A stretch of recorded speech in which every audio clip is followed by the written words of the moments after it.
ஆந்திரா ஸ்டைலில் கோவக்காய் பச்சடி, அதாவது கோவக்காய் துவையல் எப்படி செய்யலாம் அதுதான் இன்றைக்கி நம்ம பார்க்க போகிறோம். இது தோசைக்கு ரொம்ப நல்லாயிருக்கும். அதோட சூடாக சாதத்துக்கு இதை போட்டு சாப்பிட்டீங்க அப்படின்னா ரொம்ப அட்டகாசமாக இருக்குங்க.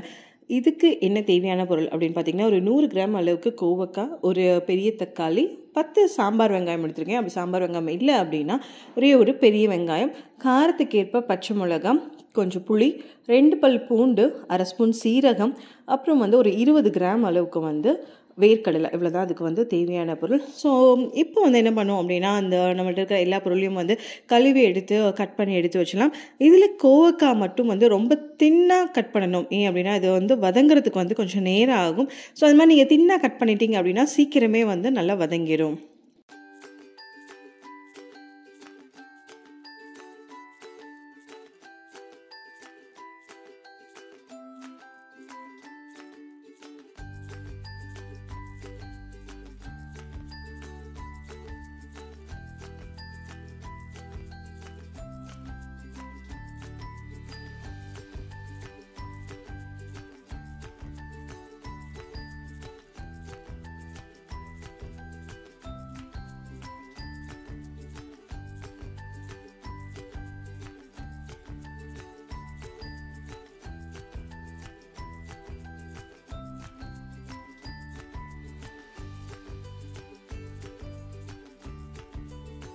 தேவையான பொருள் எல்லாத்தையுமே கட் பண்ணி எடுத்து வச்சதுக்கப்புறம் ஒரு கடாய் நல்லா காய விட்டுருங்க. அது காய்ஞ்சதும் ஒரு ஸ்பூன் அளவுக்கு எண்ணெய் ஊற்றி, எண்ணெய் காய்ஞ்ச விட்டதும் 1/2 ஸ்பூன் அளவுக்கு சீரகம் எடுத்துருக்கோம்ல, அந்த சீரகத்தை போட்டு பொரிய விட்டுருங்க. நல்லா பொரிஞ்சிச்சு அப்படின்னா ஃப்ளேவர் இந்த சட்னிக்கு ரொம்ப டேஸ்ட்டாக இருக்கும்.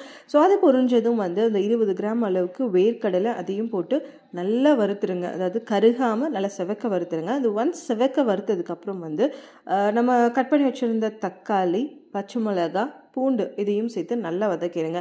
இந்த பச்சை மிளகாய் மட்டும் போடும்போது 1-2 போட்டுருங்க. அப்படின்னா முழுசாக போட்டிங்கன்னா சூடு ரொம்ப ஏறிச்சு அப்படின்னா வெடிக்கிறதுக்கெலாம் சான்சஸ் இருக்குது. ஸோ இந்த மாதிரி 1-2 கட் பண்ணி அந்த வெள்ளைப்பூடு இது எல்லாத்தையும் சேர்த்து கைவிடாமல் நல்லா கிளறிட்டே வாங்க.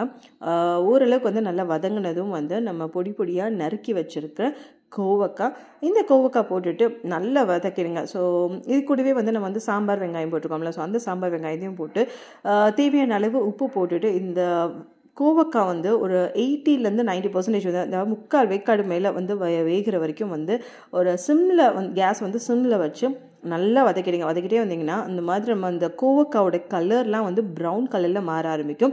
அந்த மாதிரி வர வரைக்கும் நல்லா வறுத்தெடுத்து கேஸை ஆஃப் பண்ணிவிடுங்க. அது ரூம் டெம்பரேச்சர் வரட்டும்.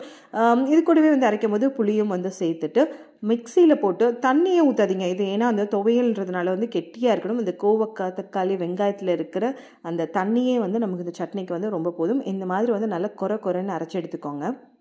இப்போ இந்த ஆந்திரா ஸ்டைலில் பார்த்தீங்க அப்படின்னா இந்த துவையில் லாஸ்ட்டாக இந்த பெரிய வெங்காயத்தை இந்த மாதிரி கட் பண்ணி போடுவாங்க. ஸோ அதை தின்னாக பெரிய வெங்காயத்தை ஸ்லைஸாக கட் பண்ணிவிட்டு ஒரே ஒரு பல்ஸ் விட்டு எடுத்துட்டீங்க அப்படின்னா கோவக்காய் பச்சடி ரெடி.